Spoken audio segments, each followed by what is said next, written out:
लखनऊ से खबर है जहां यूपी कैबिनेट की अहम बैठक जारी है। सीएम योगी की अध्यक्षता में ये बैठक हो रही है। थोड़ी ही देर में कैबिनेट ब्रीफिंग होगी जिसकी लाइव तस्वीर हम आप तक पहुंचाए और क्या कुछ इस दौरान कहा जाएगा वो भी आप तक पहुंचाएंगे। लेकिन आपको बता दें कि कई ऐसे प्रस्ताव हैं जिसको लेकर इस बैठक में चर्चा की जानी है और चर्चा फिलहाल हो रही है और ये तस्वीरें देखिए लगातार आपको दिखा रहे हैं। हालांकि थोड़ी देर में ब्रीफिंग भी होगी कि इस बैठक से क्या कुछ निकलकर सामने आया है और वो आप तक पहुंचाएंगे। लेकिन कई ऐसे प्रस्ताव जिस पर आज मुहर भी लग सकती है और यहाँ पर चर्चाएं भी हो रही है। वृक्षारोपण का भी एक मामला है जिस पर चर्चा हो रही है। हालांकि आपको बता दें कि तमाम तरीके के लक्ष्य इस दौरान रखे गए हैं। मिशन 2024 भी है, इसको लेकर तैयारियां भी यहाँ पर की जा रही है और यही खास वजह है कि यहाँ पर यूपी कैबिनेट की ये बैठक और आपको बता दें कि ये बैठक जारी है। थोड़ी ही देर में कैबिनेट ब्रीफिंग भी होगी जिसकी लाइव तस्वीर भी आप तक पहुंचाएंगे। क्या कुछ इस दौरान कहा जाएगा, बोला जाएगा, उसकी हर एक तस्वीर आप तक पहुंचाएंगे। थोड़ी ही देर का इंतजार और है और इस बैठक से क्या कुछ निकलकर सामने आएगा उसकी हर एक बात बताई जाएगी कैबिनेट ब्रीफिंग के दौरान। और लेकिन देखिए महत्वपूर्ण क्योंकि सीएम योगी आदित्यनाथ की अध्यक्षता में ये बैठक हो रही है तो थोड़े ही पल का इंतजार और है जब कैबिनेट ब्रीफिंग होगी और इस दौरान ये बताया जाएगा कि कौन से ऐसे प्रस्ताव हैं जिस पर मुहर लगी है। क्योंकि जब भी कोई प्रस्ताव जिस पर मुहर लगती है तो ये जनता के लिए एक बड़ी सौगात भी होती है। तो पौधारोपण का भी विषय है जिसको लेकर चर्चा होनी है। हालांकि चर्चा यहां पर की जा रही है। थोड़ी ही देर में बताया जा रहा है कि कैबिनेट की ब्रीफिंग होगी और जैसे ही यहां पर कैबिनेट ब्रीफिंग होगी वो आपको सुनवाएंगे। लेकिन फिलहाल यूपी कैबिनेट की अहम बैठक जो कि जारी है, सीएम योगी आदित्यनाथ की अध्यक्षता में ये बैठक हो रही है। तो आपको बता दें कि कई ऐसे प्रस्ताव हैं जिसको लेकर फिलहाल इस बैठक में चर्चा की जा रही है, सहमति बनाई जा रही है। कई ऐसे प्रस्ताव जिस पर मुहर लग सकती है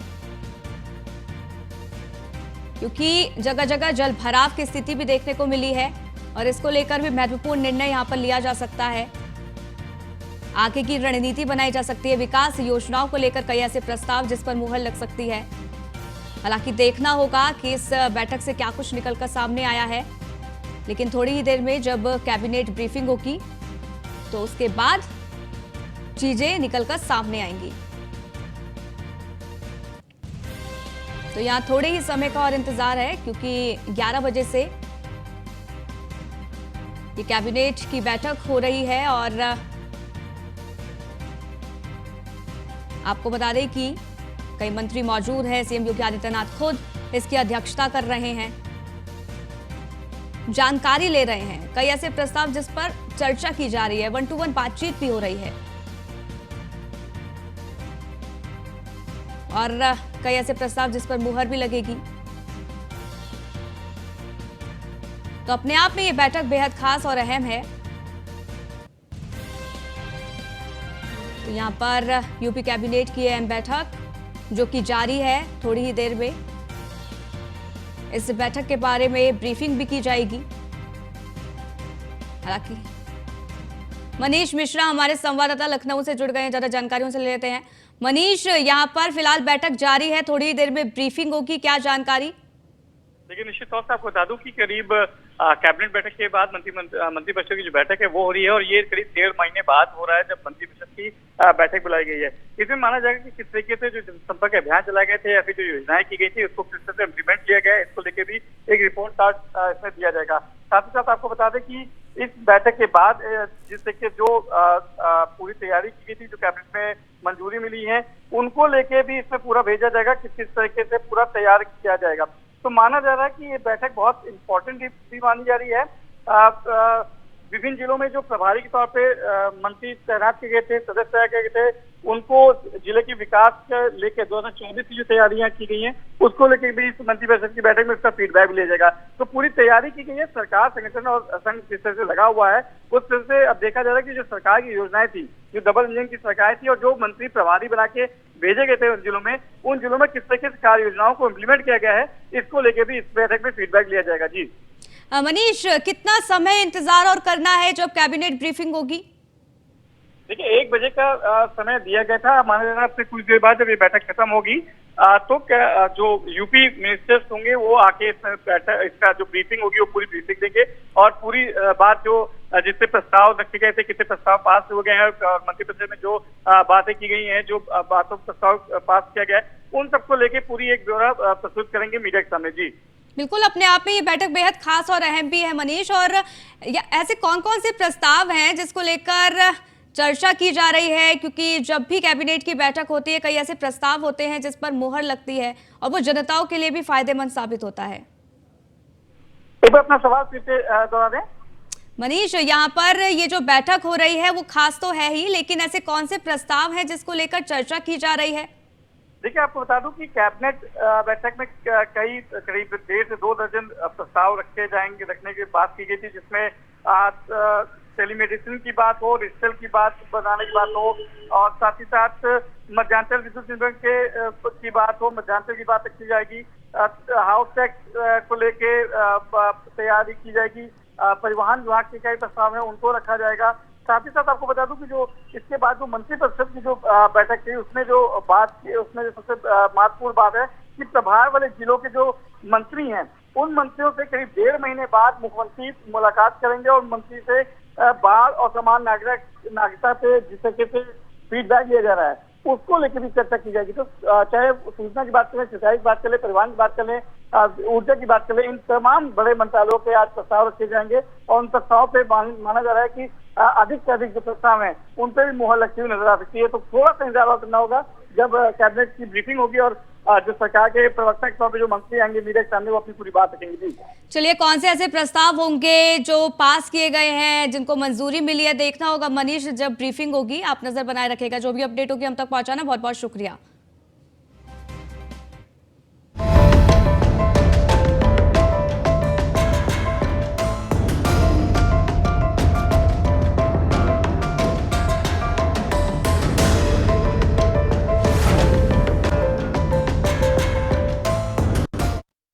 तो लोकसभा चुनाव 2024 को लेकर बीजेपी एक्टिव मोड में है। पार्टी महाजन संपर्क अभियान चला रही है, जिसमें पार्टी के तमाम बड़े नेता लोगों को मोदी सरकार के 9 साल काम और योजनाएं गिना रहे हैं। वैसे तो यह अभियान 30 जून तक ही पूरा होना था, लेकिन नेताओं की उदासीनता के चलते इस कार्यक्रम को 15 जुलाई तक के लिए बढ़ा दिया गया।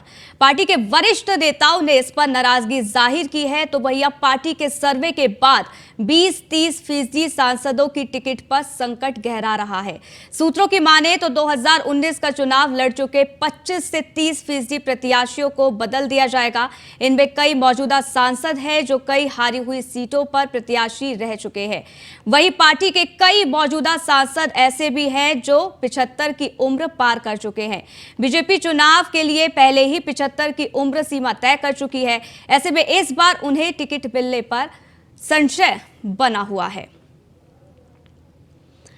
तो यहां पर आपको बता दें कि 2024 को लेकर बीजेपी की तरफ से तैयारियां की जा रही है, लेकिन इसी बीच खबर निकलकर सामने ये आ रही है कि करीब 25 से 30% ऐसे सांसद हैं जिनके टिकट कट सकते हैं। हालांकि वो कौन से सांसद होंगे ये देखना होगा, लेकिन यहां पर अब कुछ ऐसे नेता हैं जिन पर जो खतरा है वो मंडराने लगा है।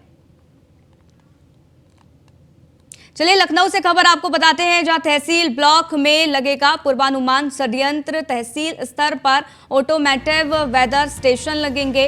विकास खंड स्तर पर ऑटोमेटिव रेनगेज यहां पर लगाए जाएंगे। वहीं आपको ये बता दें कि सर्पदंश, पानी में डूबने, आंधी तूफान से बचाव की तैयारी, जनहानि रोकने के लिए यहां पर जागरूकता अभियान भी चलाया जाएगा। बाढ़ संवेदनशील 50 जिलों के लिए 10.50 करोड़ आवंटित किया गया है।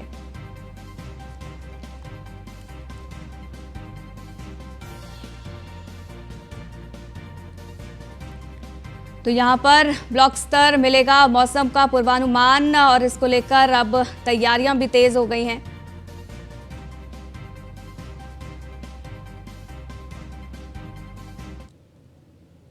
वहीं लखनऊ से खबर है, जहां यूपी के 24 पीसीएस जल्द बनेंगे आईएएस। 24 पीसीएस अफसरों की पदोन्नति के लिए डीपीसी का रास्ता साफ हो गया है। शासन ने यूपीएससी की सभी आपत्तियों का जवाब भेजा है। यूपीएससी जल्द कराएगा पीसीएस अफसरों की डीपीसी। आपको बता दें कि पीसीएस बैच 2004 से 2010 तक का नाम भेजा गया है। इन्हीं में से 24 पीसीएस बनेंगे। प्रमोशन के बाद आईएएस अफसर ये कार्य है।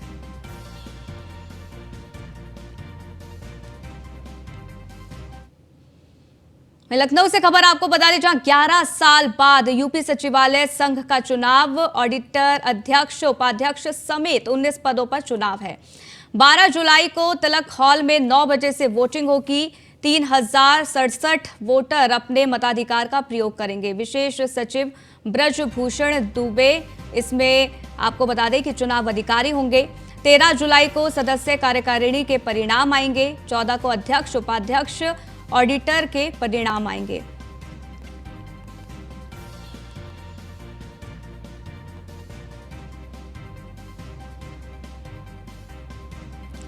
तो यहां पर 13 जुलाई को सदस्य कार्यकारिणी के परिणाम आएंगे। ये बड़ी जानकारी आप तक पहुंचा रहे हैं। आपको बता दें कि 14 को अध्यक्ष, उपाध्यक्ष, ऑडिटर के परिणाम सामने आएंगे।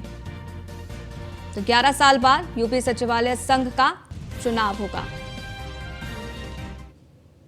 चलिए इसी बीच रुकते एक छोटे से ब्रेक के लिए चलता। बड़ी राहत मिली है। हेट स्पीच मामले में एमपी एमएलए कोर्ट से जमानत मिल गई है। 1 साल से जेल में बंद है अब्बास अंसारी। और आपको बता दें कि चुनाव के दौरान मंच से दिया था विवादित बयान। अधिकारियों के हिसाब किताब की कही थी बात। शहर कोतवाली में अब्बास पर केस दर्ज हुआ था, लेकिन अब यहां पर अब्बास को बड़ी राहत मिली है। आपको ये बता दें कि 1 साल से जेल में बंद है अब्बास अंसारी, लेकिन हेट स्पीच मामले में एमपी एमएलए कोर्ट से अब अब्बास अंसारी को राहत मिल गई है। यहां पर उनको जमानत मिल गई है। ये बड़ी जानकारी है। विधायक अब्बास अंसारी को ये बड़ी राहत है। हेट स्पीच का ये पूरा मामला, और इस पूरे मामले में एमपी एमएलए कोर्ट से अब जमानत मिल गई है। प्रदीप पांडे हमारे संवाददाता फोन लाइन पर जुड़ गए हैं, उनसे ज्यादा जानकारी ले लेते हैं। यहाँ पर एक बड़ी, यहाँ कहे जाए तो राहत मिली है, क्योंकि हेट स्पीच का ये पूरा मामला, और उसके बाद एमपी एमएलए कोर्ट से यहाँ पर जमानत अब्बास अंसारी को मिली। किस तरीके से देखें और कोर्ट की तरफ से क्या कहा गया? देखिए, तो अब्बास अंसारी कई विवादित मामलों में रहे, जबकि चुनाव आचार संहिता उल्लंघन का मामला हो या फिर अधिकारी को धमकाने का मामला हो, गैर लाइसेंस बनवाने का मामला हो, ऐसे तमाम धाराओं में लिप्त थे अब्बास अंसारी। लेकिन आज एमपी एमएलए कोर्ट ने उस मामले को लेते हुए जिनमें उन्होंने शब्दों का प्रयोग किया था कि जिले के जो जिला अधिकारी हैं उनसे हिसाब किताब 6 महीना कर लेने के बाद उनकी ट्रांसफर और पोस्टिंग की जाएगी। इसी मामले पर उन पर मुकदमा दर्ज था, और इसकी सुनवाई करते हुए आज कोर्ट ने अब्बास अंसारी को जमानत दे दी है, जिससे उनके जो विजुअल आते हैं, कभी भी अगर वो कोर्ट में जाते हैं तो अपने मोच को थोड़ा एक राउंडिंग करते हैं, यानी साहस कम न हो उनके समर्थकों का, ऐसा संदेश देना चाहते हैं। लेकिन जहां तक मऊ एक लंबे सबके माफिया मुख्तार अंसारी के गढ़ में था, और अब उन्हीं का बेटा जो है कि वहाँ विधायक है इस वक्त, तो राहत किस कदर से देखा जाए, राहत एक में राहत हो तो फिर कोर्ट में और भी उनके खिलाफ मुकदमे हैं, लेकिन अपने को राहत महसूस कर रहे हैं और समर्थक राहत महसूस कर रहे हैं। जी बिल्कुल, यहाँ पर राहत की बात भी है, क्योंकि अब्बास अंसारी जो कि जेल में है, और उसके बाद अगर ये बड़ी राहत मिलती है तो अब आगे किस तरीके से देखा जाए, कैसे अब आगे चीजें बढ़ेंगी? प्रदीप, मतलब यह है कि बहुत बड़ा माफिया का गढ़ माना जाता है मऊ को, जो ध्वस्त हो चुका है। सारे उनके किले तोड़ दिए गए हैं। अब रही बात की जो बदजुबानी चला करती थी, अब कोर्ट ने नियंत्रण ले लिया है, उसके बाद बदजुबानी भी बंद हो गई है, सारे बयान भी बंद हो चुके हैं। चलिए ठीक है प्रदीप, बहुत बहुत शुक्रिया आपका ये तमाम जानकारी हम तक साझा करने के लिए। और इसी बीच आपको लखनऊ सीधा लिए चलेंगे, क्योंकि लखनऊ में जिस तरीके से बैठक लगातार जारी है, कैबिनेट की बैठक हो रही है, और उसके बाद तमाम ऐसे ये पूरे देश का, पूरे उत्तर प्रदेश का ही नहीं बल्कि पूरे देश का एनर्जी हब बन सकता है। तो उस कड़ी में माननीय प्रधानमंत्री जी ने केंद्रीय ऊर्जा मंत्री जी को, केंद्रीय ऊर्जा सचिव को और एनटीपीसी को सबको सूचना दिया माननीय प्रधानमंत्री जी ने कि इस प्रोजेक्ट पे आप लोग जल्दी से आगे बढ़िए। इसलिए केंद्र सरकार माननीय प्रधानमंत्री जी के आशीर्वाद से एनटीपीसी ने अब उस समझौते पे आगे बढ़ने के लिए हम लोगों के साथ जो करार हुआ था उस पे हम लोग आगे बढ़ रहे हैं। उसी कड़ी में आज मंत्रिपरिषद ने ओबरा में 800 मेगावाट के 2 पावर प्लांट स्थापित करने की आज मंजूरी हमको मिली है। ये राज्य का पहला अल्ट्रा सुपर क्रिटिकल यूनिट होगी। मतलब इस तरह का प्लांट जो है अभी तक अपने राज्य में बना नहीं है। आपने सुपर क्रिटिकल सुना होगा, लेकिन अल्ट्रा सुपर क्रिटिकल शब्द ये पहली बार उत्तर प्रदेश के पावर सेक्टर में आ रहा है। और उसके फायदे ये होंगे कि ये जो प्लांट होते हैं, इनकी टेक्नोलॉजी बहुत एडवांस होती है, इनकी एफिशिएंसी बहुत ज़्यादा होती है, पीएलएस ज़्यादा होता है, कोयले का कंजम्पशन इनमें कम होता है और इसके चलते स्वाभाविक रूप से कास्ट ऑफ पावर जो है, जो आदमी उपभोक्ता को जो बिजली की कीमत देनी पड़ती है वो कम पड़ती है। तो इस प्रकार ये 800 मेगावाट के 2 प्लांटों की यूनिट ओबरा डी के नाम से हम लोग उसको नाम दिए हैं। ओबरा डी करके ये स्थापित होगी। वहाँ हमारे पास लगभग 500 एकड़ हमारी कॉलोनी में जमीन है। उसी जमीन पर ये प्लांट बनेगा। जो अन्य जमीन आवश्यक होगी उसको ले लिया जाएगा। ये उत्तर प्रदेश सरकार और एनटीपीसी का 50-50 का ज्वाइंट वेंचर बना करके इस प्रोजेक्ट को अमल किया जाएगा। इसमें 30% इक्विटी हम लोग देंगे, दोनों पार्टियां, मतलब कि हम, राज्य सरकार और एनटीपीसी देगी, और 70% इसका बैंकों से या वित्तीय संस्थाओं से लोन लेने का हम लोगों का विचार है। इस प्रकार ये यूनिट अब आज मंत्रिमंडल की मंजूरी के बाद हम लोग इसके स्थापना की दिशा में आगे बढ़ेंगे। उम्मीद है कि पहला यूनिट इसका 50 महीने में और दूसरा यूनिट इसका 56 महीने में बन करके तैयार हो जाएगा और उसको हम जनता की सेवा में डाल सकेंगे। जैसा कि मैंने बताया, ये पहला उत्तर प्रदेश का पहला अल्ट्रा सुपर क्रिटिकल प्लांट होगा और इसकी जो 800 की जो 2 प्लांट की जो क्षमता 1600 मेगावाट की है, वो अभी तक की थर्मल सेक्टर में स्थापित जो क्षमता है हमारी लगभग 7000 मेगावाट की। तो आप देख सकते हैं कि लगभग उसकी 1/4 क्षमता का ये अकेला प्लांट बनने जा रहा है, जो बहुत ही बड़ा, बहुत ही ऐतिहासिक और टेक्नोलॉजी की दृष्टि से बहुत ही महत्वपूर्ण एक कदम है। इसका टोटल प्रोजेक्ट कॉस्ट जो है वो 17,000, आपने अच्छा किया याद प्रश्न पूछा, 17,985 करोड़। सुविधा के लिए हम 18,000 करोड़ लिख सकते हैं और इसका 50-50% का भागीदारी होगी और 30% इसमें हम इक्विटी देंगे। लगभग उस हिसाब से हमारा जो शेयर आएगा इक्विटी में लगभग 2,697 करोड़ रुपए हमारा इक्विटी का पैसा राज्य सरकार को देना होगा। 50 महीने, पहला यूनिट 50 महीने, 2 यूनिट है 800 के, तो पहला यूनिट का लक्ष्य है हमारा 50 महीने में और दूसरा यूनिट उसके बाद के 6 महीने 56 महीने में हो जाएगा।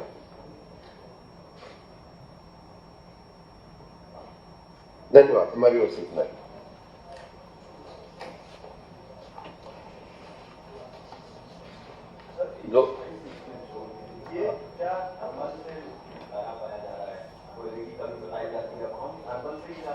कोयले की कमी नहीं बताई जा रही। कोयले की कमी नहीं है।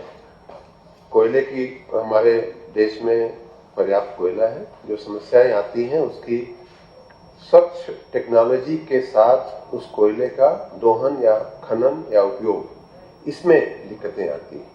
हमारी जो टेक्नोलॉजी है, चूंकि हम अभी तक, अब तो जाकर के काफी उसमें सुधार हुआ है, लेकिन जो हमारे लिए भारत के प्रति या प्रदेश के प्रति जो शिकायत थोड़ी बहुत होती है वो ये होती है कि आप लोग कोयले की टेक्नोलॉजी में उतना परफेक्शन नहीं है। लेकिन हमने माननीय प्रधानमंत्री जी के नेतृत्व में जो ग्लोबल वार्मिंग और कार्बन क्रेडिट और ग्रीन क्रेडिट के क्षेत्र में जो काम हुआ है, उसमें हम अच्छी टेक्नोलॉजी अब लेकर के विदेशों से आए हैं। कई देशों में अच्छी टेक्नोलॉजी थी, इसलिए अब कोयले का खनन करके कोयले का उपयोग करने में कोई दिक्कत नहीं है। और इस प्लांट की एक और अच्छी बात यह है कि बगल में ही NCL जो हमारी जो कोल की खदान, कोल की जो माइंस है, वहीं से इसको कोयला मिलेगा, तो बहुत ही नजदीक इसका कोयले का भंडार है। इसीलिए ये बहुत सस्ती बिजली हम दे पाएंगे। वर्तमान में हम जो खरीद रहे हैं लगभग 5.5 रुपए प्रति यूनिट के हिसाब से हम खरीदते हैं बिजली, जो एवरेज कास्ट है, कुछ तो और भी ज्यादा है। और उसकी अपेक्षा जो इस प्लांट से जो बिजली अपेक्षित है वो 4.89 रुपए प्रति यूनिट की दर से अपेक्षित है। मतलब लगभग 1 रुपए सस्ती हम बिजली अपने उपभोक्ताओं को दे पाएंगे प्लांट लगने के बाद। उपभोक्ताओं को बिल्कुल सस्ती, वही हम उपभोक्ताओं को लगभग 1 रुपया सस्ती बिजली हम दे पाएंगे, क्योंकि कोयला नजदीक है, टेक्नोलॉजी एडवांस है, ज्यादा पीएलएफ पे चलेगा, कम कोयले में कम लागत में ज्यादा बिजली उत्पादन करेगा। धन्यवाद।